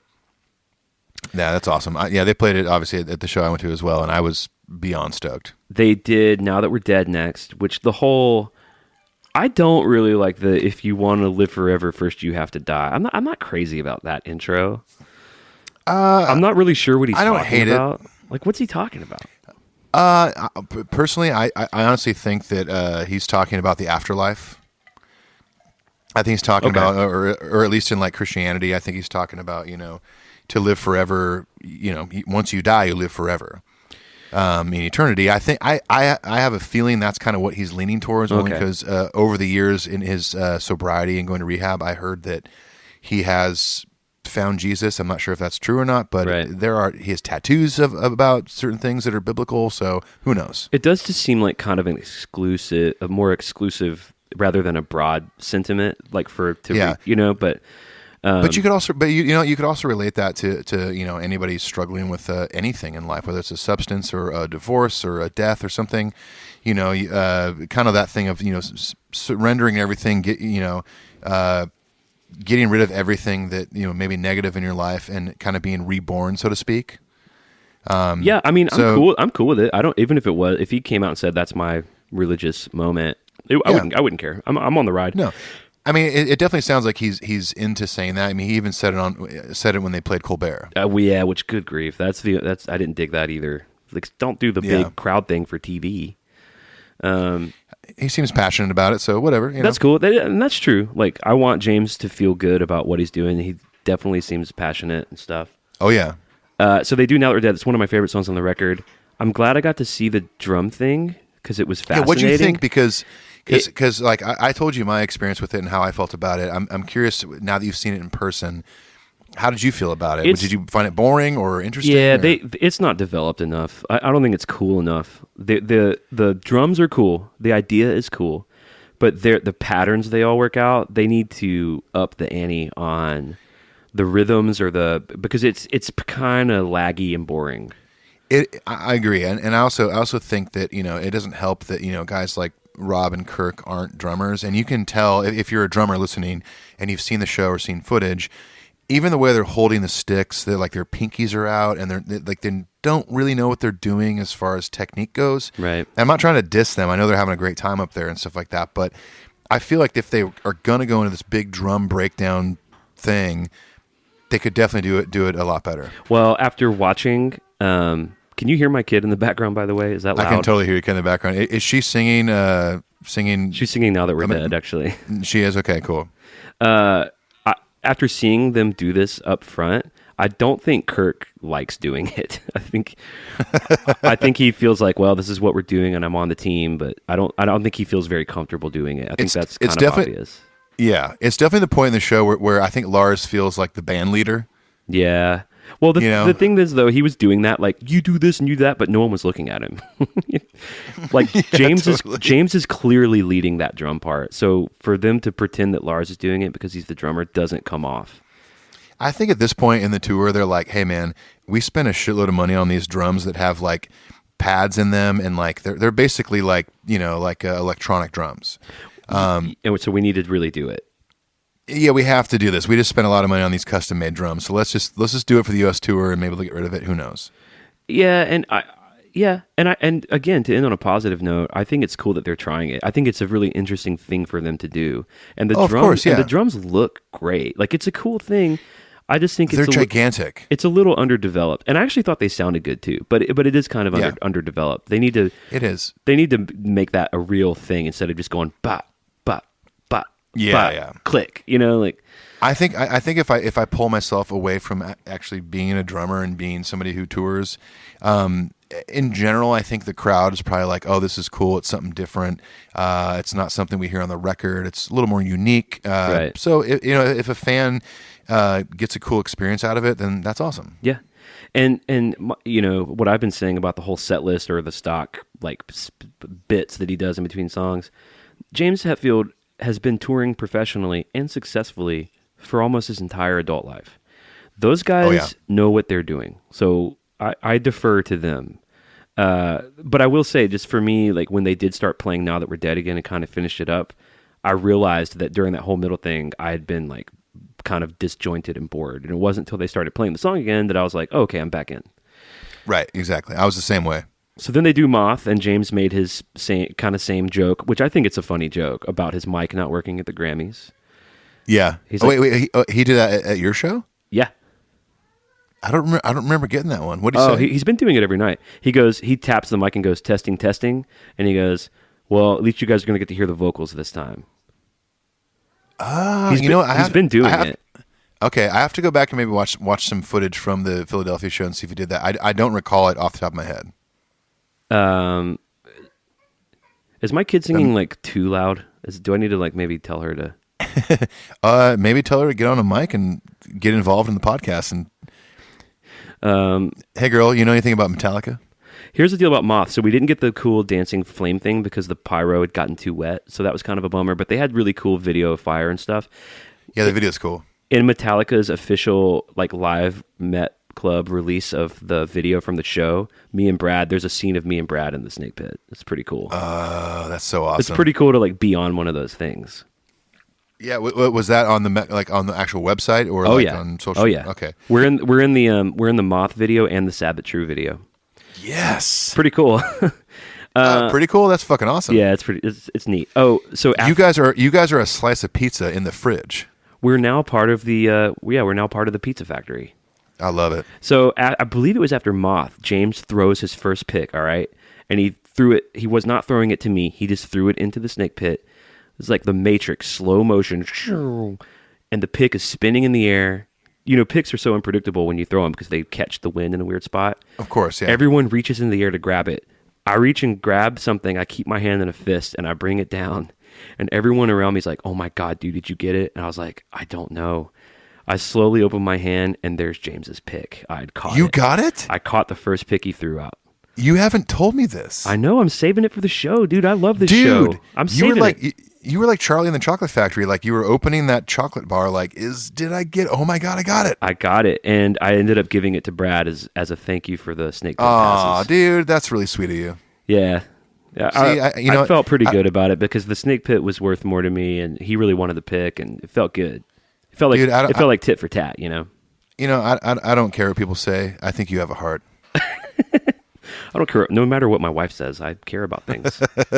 So then we get the Rome tape, and I think me and Brad even said this during the Rome tape. You know, the I said, you know what, dude? I'll take this song, man. I can't wait for them to start this song because it's such a great live song. I don't care that it's overplayed or whatever. They played it. It was great. Everyone in the whole stadium sang every word. It was a barn burner. Of course they did. It killed. Yeah. Then James comes out with a black snake bite. And I was like, oh boy. He starts playing this kind of Jamesy clean thing. And he walks way over to the mic, far, far stage left. And he does that new intro to Halo on Fire. Which is cool. So cool. Yeah. He was a little pitchy during it, but it was really cool. Really cool. They play Halo on Fire, and there's really great dual Kirk James guitar stuff on that song that was really fun to see live. And they did most of that like guitar harmony stuff. They did right in front of the snake pit, so it was just so surreal watching James and Kirk because they were like real close to us and then close to each other. That was one of the few moments I pulled my phone out because I was like, I gotta get this. Oh, rad. See, here's the thing, too, to our listeners. Clint hasn't sent me hardly anything from this show. It's driven me crazy because when I went to Philadelphia, like, the service is terrible, as you know, if you've gone to a show. But you were better at people. Updating for sure. Well, you were giving me shit. You're like, dude, updates, what the hell? And I was like, shit, I got to send him something. And then once the show ended and the service was better for my phone, I start sending them a bunch of shit, little video clips, photos. I've literally gotten 2 photos from Clint, and one is like 2 dudes standing in the pit by themselves, and the other one is Clint standing there with his hair soaking wet. You're right. I'm sorry. I'll send them to you right after we get done doing this. I only took about 10, because the weather was so weird. Yeah, but I forgive you. But that is one of the ones I got. So then, after Halo on Fire was the kind of Kill 'Em All slot. So we didn't know if we were going to get Kill 'Em All, Four Horsemen, Motor Breath, or Whiplash. And we got Whiplash, and it was awesome. Oh, nice. And there was a moment during Whiplash when I thought, like, this band is playing one of probably the top 5 fastest, heaviest thrash song of their entire catalog in a stadium to 50,000 people. Just to be able to at one point, they played it for like 20 people in a little club. Yeah, and it worked. Like it was, you know, like the Black Album stuff, you know, is going to work because it's so broad and big and heavy and sludgy and slow. But it was so cool to see something as frenzied as Whiplash kill too. And now here's something really weird that everyone was scratching their heads in the pit. Is right after Whiplash, they did a teaser of Murder One. They kind of jammed on Murder One. That's really cool. And maybe they felt confident from the tuning room they could like play this one riff or two, and it almost looked impromptu because their faces all lit up, like, and James turned around to look. The whole band kind of circled around Lars, just like they were in the tuning room. And like, should we do it? Should we do it? Yeah, and they were like playing it, and the crowd was kind of confused. I didn't at the time. I couldn't. I was like, is this confusion or is this? I thought it might have been confusion instead of Murder One. Right. They did about 40 seconds of it, and they were kind of laughing, and then that was it. Then, Still, it was a good cool. teaser. Yeah, it was cool. And I've actually got a really cool story about Fade to Black. You know how you had a story about Fade to Black? Right. I have one too that you're gonna like. Ooh. Nice. Have you already read about any of this? What happened during Fade to Black? No, Okay. I have kind of kept away from the Okay, show cool. only for this episode. Cool. Okay. So then James comes back out with the camo snake bite, which is so badass. is mesmerizing. And he does the whole, you want heavy, Metallica gives you heavy, baby. Boom, Sabbath true. Yep. Which everyone was going crazy. And he did this really cool feedback thing at the end of Sabbath True where he like detuned the guitar. Yeah, that's rad. He did that. I think he's doing that every night. He did that at the Philadelphia show as well, and it sounds fucking awesome. The Venezuelan dude that had earlier been like, Lars is a piece of shit or whatever. When that happened, that dude was like, damn, what an ending, you know? Like he after 32 shows was like, whoa. Oh, that's cool. Then they did one, which everyone who's been following this tour, like the intro to one with all the pyro, they shoot firecrackers. It's amazing. Firecrackers. Or whatever, fireworks. They have sparklers and They've got little M80s on stage and they go pew, pew, pew. they have those little pop rocks. Yeah, they basically put pop rocks in 2-liter things of Coke and set them on stage. It's amazing. They really had to cut the budget for the pyro this year, so that was all they could come up with. Yeah, they get little poppers thrown on stage. Firecrackers. It's pretty epic. James is just like holding a Roman candle while playing with his right hand. Right now, our buddy Matt, who's one of the pyro guys, is listening to this going, really? Firecrackers? Sorry, Matt. The pyro was amazing. The pyro was actually, to get back to the serious thing, was unbelievable. The song one sounded great. The machine gun part of one was definitely Sloppy Joe. It was definitely Sloppy Joe. I think most Metallica fans know at this point. I mean, we love Lars, but I mean, as a drummer too, like that's not a super easy thing to play. Yeah, I get it. Now, if you're a crazy experienced metal drummer, you know, if you're a guy like Chris Adler from Lamb of God, you could probably play that no problem. It's tough, you know, and Lars usually kind of botches it. Not trying to be a Debbie Downer here, but it's not always great. Most of the time, it's not great. What he does is he kind of appropriates it, or like he does like a version of it. You know what I mean? Like, it's like a shadow of it. I think he's trying to do the actual version of it, and then he kind of his feet just can't communicate with his brain. Maybe, the dude is also, you know, in his 50s, and it might be kind of tough to do that. I don't know. I will say, having said that about Lars and about one, throughout the whole show, he was a ton of fun. Like, it was so cool to see. Like, he did those like arm pumps a lot. His tongue was out a lot. And you mean the hole in one thing? Well, no, like the thing where he's like punching the air. No, that's what I mean. Like, he kind of pulls his fist down. Like, yeah, I did it. Yeah. And it's like what golfers do when they make a great shot. You know? Yeah, but he would do like 5 of them in a row with each arm. Like, yeah. You know. And but the cool thing about Lars was, because we were right on the front rail, is anytime all 3 of the other dudes were elsewhere, like down the catwalk or on the sides, he was engaging with us. So we had a lot of funny engagement with Lars, where we were all singing the lyrics together and all that stuff. So that was fun. After one, they wasted no time. They went into puppets. Huge crowd pleaser, especially everyone in the pit. Everyone in the pit was really, really jazzed about puppets. So then they leave and they play the Through the Never thing, which was cool. It was kind of weird, but it was cool. Whatever. I like Through the Never. I liked seeing a bit of that. I will say that from my perspective, being so far back, I thought it was really cool and exciting and a good build up into the encore. Well, now that comes to my second critique about the Snake Pit. We definitely did not get to really see the full on show because we were so close. Like, like during one, they do these green lasers, and we could see them shooting out because they were shooting out from a place right in front of us, but we didn't get to really see those lasers.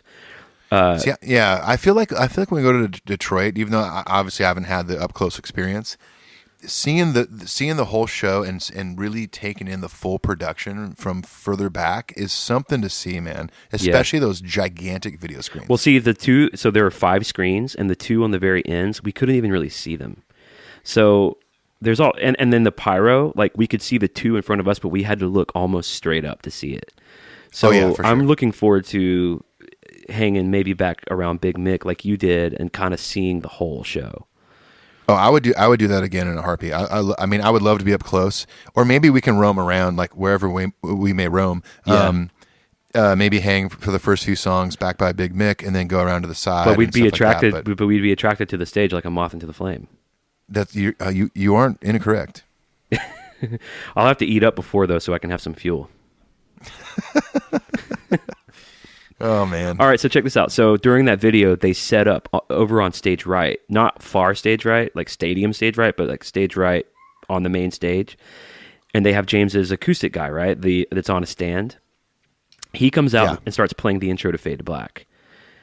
Kirk walks up from stage left and starts playing the intro, but it's definitely out of tune. Like something's wrong, okay? That's all we know. Really? And James immediately looks up and he's like, it was so bad that he stopped, right? He stopped and he said, this is out. He said something's out of tune. And then into the mic he goes, that was out of tune, right? And everyone just makes some reaction. Yeah. I was definitely like, yeah, something's out of tune. And I regret to admit that I immediately thought it was Kirk. So he starts playing it again. He goes, Kirk, give me an A. Kirk hits an A. This is just like they're in a garage. James hits an A. Really? They're tuning to each other. Yeah. James goes, Kirk, give me an A. And Kirk swelled up an A note. And James hits his, and James's tune. James is a, I don't know what it was, but they were a half step off. And James goes, a half step? Yeah. And God, that's a lot when you're playing live. Yeah, James's acoustic guitar was tuned incorrectly. So his tech runs out, like the same tech that's in his rig rundown, like this tech I've seen a million videos of. Yeah. Runs out and he's checking it, whatever, and like he like looks at it, and then you can see his tech say to James, it's fine. He runs off, and James goes, Kirk, hit a chord, and they both hit a chord, and it's clearly dissonant. And James is starting to look real pissed. Really? And he made a really good joke. I can't remember what the joke was. He made a really great joke that landed, and I thought, oh, cool. Like, he's the new James. He's like the new Zen Buddha James, right? So they're like, there's like dead silence where I think he was waiting for them to maybe tune the guitar. And so he's like looking at Kirk, and then he starts playing the intro just on his acoustic, or on his electric, I mean, and he, as hard as he could, kicks over the acoustic on the stand. He kicked it over? He did like he kicked it hard, and it crashed to the ground. Oh man, his tech was probably like, oh fuck. No, I know, dude. I know. He was mad. So dude. Okay, so when he played the intro on electric, was it in tune with Kirk at that point? Yeah, but the thing is, you know it was the acoustic. It was the acoustic, but Kirk was definitely fine, and Kirk even had kind of an amused look on his face, like, "Haha, it wasn't me this time, you butthole." It wasn't me this time. But James is like, how people change his pedals for him, but his tone was still dirt, so he was waiting for them to turn it clean so he could just call an audible. But because he can't control his own effects, it was taking a minute, and I think that's why he kicked the guitar, because it just took so long to solve the problem. So I mean, he did similar stuff on the Grammys with the Moth and the Flame vocal debacle. Well, and it's just he cares. He's a perfection. Well, let alone it's a big mistake in front of a lot of people. But I don't even think that's what bothered him. I think what bothered him was his he wants a perfection in his craft. And of course, when something that's out of his control like that happens, it's you know as well as I do that how frustrating that can be. Totally. And I also know, like, from a tech standpoint, you think you did everything right and perfect, and all of a sudden it's not right, and you're confused as to why it's not right. Like, if that guy came up and said, "Oh yeah, everything's fine," he's been Hetfield's tech, I believe, since 03, 04. Right, a while. And I mean, clearly there was some sort of maybe technical error, maybe I don't know. I couldn't say, having not been there, but maybe there's a good chance that he tuned the guitar, brought it out, and something was up with his tuner, and it was registering a half step off. I don't know. Well, it looked to be one of those guitars that has a tuner on the side of it. Like when you look down, you can tune it on the guitar, and it tunes through through the resonant frequencies of the wood. Because it looked like he turned a thing on the guitar, hit a note, and then he looked at James and nodded like it's fine. Okay. So I don't know what happened, but it was an interesting moment in the show because it was to see him react that way was like, whoa. And then it was over. Like, then they were playing it, and they were all smiles, and everything was cool in the gang. So when they continued on with the song, he just did it on electric? Yeah, which, honestly, man, I prefer. I think it sounds better. I do, too. I was about to say that I love all the old footage of them back in the day, and he's just playing that acoustic part on his Explorer. And maybe he just thinks great. maybe he just thinks though they've already got it like a rig set up for Unforgiven, and it's just a different tone for the show. So he's just thinking like it's just a different palette, but just sounds better with the electric. That's the way they've done it since the beginning. They should just do it that way. Right. Maybe they'll switch. They're playing Denver tonight, so maybe they'll switch it up. Yeah, I'm interested to see what their choices are for all the interchangeable slots too. So they played Fade to Black, and it was great. And Kirk's solo at the end was a blistering, awesome solo. It was great. Rad. And he looked great. He played that Les Paul. Then they go to the front of the catwalk. The drums come up, and they played Seek and Destroy. Right, did the same thing, yeah. The electric drums. Which was super fun. I thought the electric drums sounded totally fine from where I was. Yeah, my only complaint about those were the way that the cymbals responded to Lars kind of doing like his cymbal swell and stuff. Yeah. It was a little V-drum sounding, Yeah. a little electronic sounding, but overall, I think out of convenience, that's why they're doing it. Well, there's no reason to having that many more inputs in your console. And right. It's a utility thing, and it mostly works. So I think that's how they see it. And it's one song. And this brings me to my third and final critique of the Snake Pit, which is that we basically heard the show through these kind of small 212 monitors. So when I walked to go to the bathroom while Volbeat was playing, I walked like in front of subs and then listened to like half a song when I came out of the bathroom in the GA. We were definitely hearing a different show. Oh, you definitely were, yeah. It's clean and good and solid, but there's not a lot of bass response, and it's not as loud. Well, everyone has to remember, I mean, Big Mick is way behind you mixing this show for his ears. And even where I was standing, I was probably 20, 30 feet away from the tent Big Mick was in. At one point, our front of house guy for Kings of Leon dragged me. He's like, hey, man, come over here. Pulled me over right in front of Big Mick, and he goes, listen to that bass now. And I was like, oh, shit, it sounds even better. So I would encourage anybody who's not in the Snake Pit, who isn't hell-bent on getting up the rail, kind of hang out by the front of house tent where Big Mick is. You're going to get the best mix of the show. Well, and I'm really glad that I got to do the Snake Pit thing, but I'm actually pretty stoked to see the Detroit show like with the full vantage point of the production value and for the sound. You can see the whole show. Yeah. So they do Seek and Destroy. It was great. It was a lot of fun. James did this cool speech about the family, like Metallica family. And he's like, you guys can even finish my sentences. When I say seek, everyone's like, and destroy. Yeah. Did he mention like this is kind of our garage setup? He did do that. Yeah. He did that. That's cool. And at one point, a tech had to come up because he did this whole like, this is like our garage, and a tech had to come up to do something with the drums. And James goes, hey, you weren't in our garage. Like I love his dad humor. Oh, that's Papa Het for you. Because he's dad humor city for sure. So he totally is. They kind of did their fake goodbye, the fake like we're definitely coming out for an encore in about 2.5 minutes. We said bye. The security girl in front of me, she was like, "Oh my God, I'm so glad it's over." And I said, "Well, there's 3 more songs." And she was like, "What?" She was like, "I'm so tired. I'm so exhausted." I was like, "Well, they definitely have 3 more songs, so you need to figure it out. Figure out a way to deal with it." You poor thing, had to stand there the whole show. You poor thing, get a free ticket to Metallica literally right in front of James Hetfield. She looked she did what security people do. She just did the 10,000-yard stare towards the crowd for 2 hours. Yeah. They come out, and we don't know if we're going to get Blackened, Fight Fire with Fire, or Battery. They played Battery. It was great. Oh, nice. Yeah. They did it with the intro tape. It was great. It was flawless, actually. And Kirk was really excellent on Battery. Yeah, Kirk, same thing in Philadelphia. Kirk nailed all those leads. Then they do Nothing Else Matters, and this was, well, it's not odd, but I was surprised that James did the whole thing right in front of us. He did it on his actual center stage mic.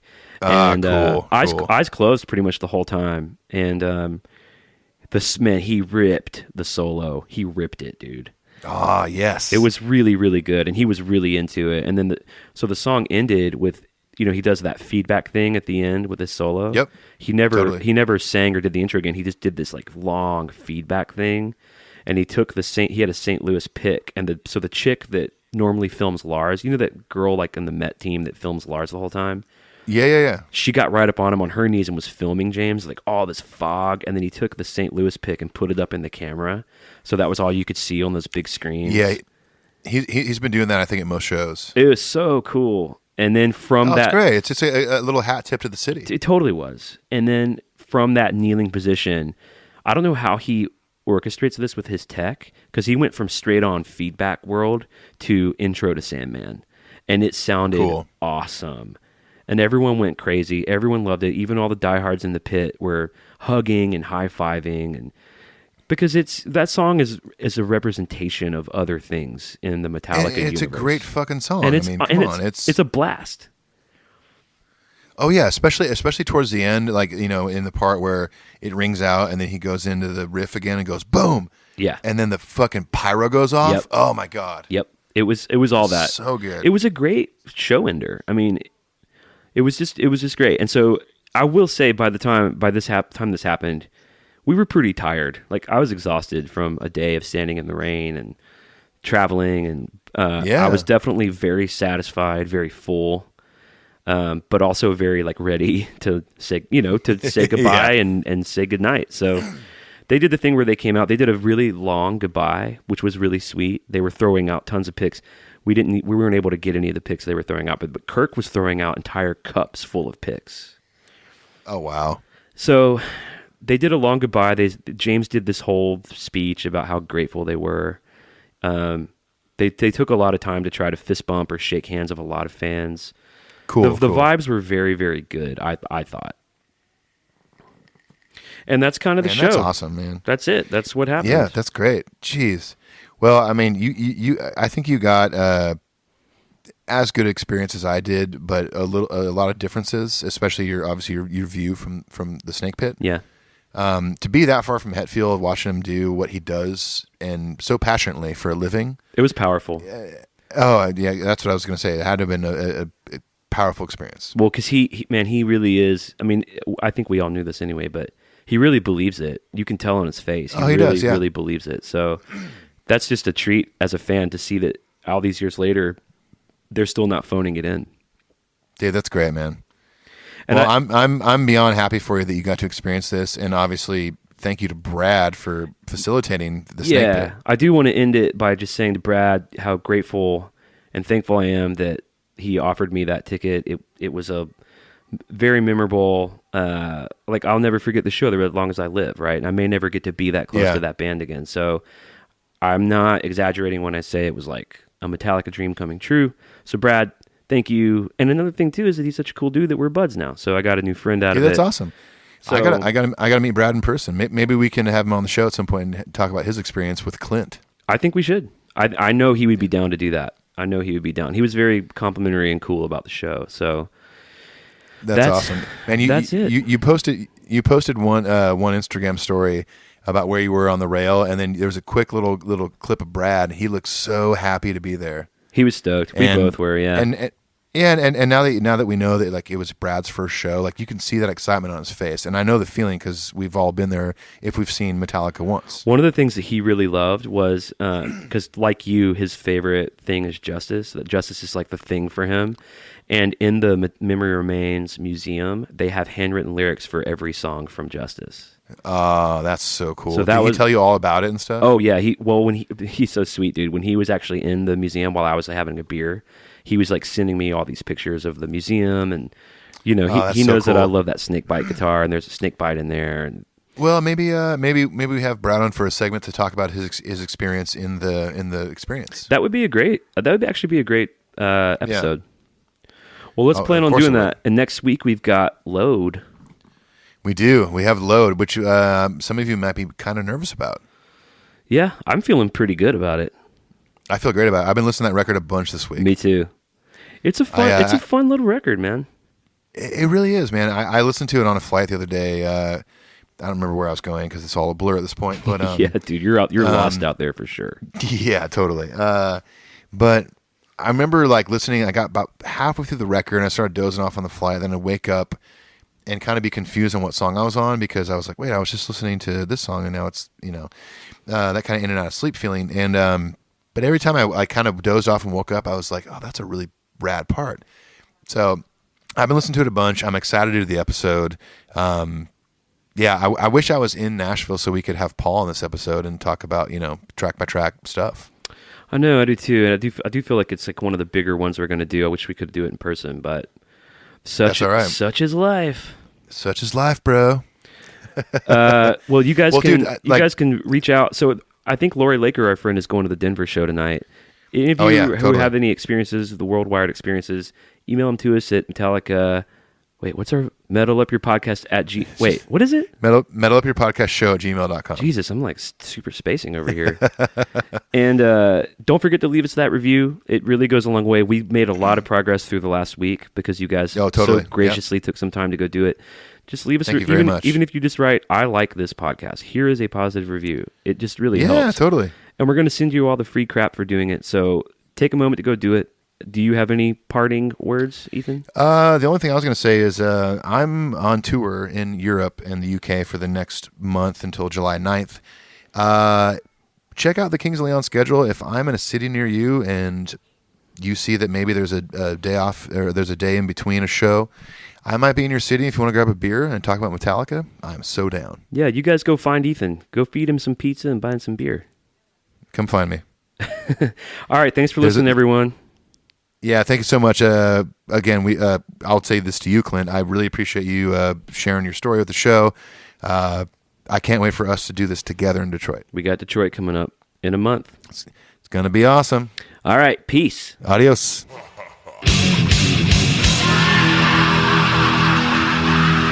If you were our advisor, what would you say? Then I would say delete that.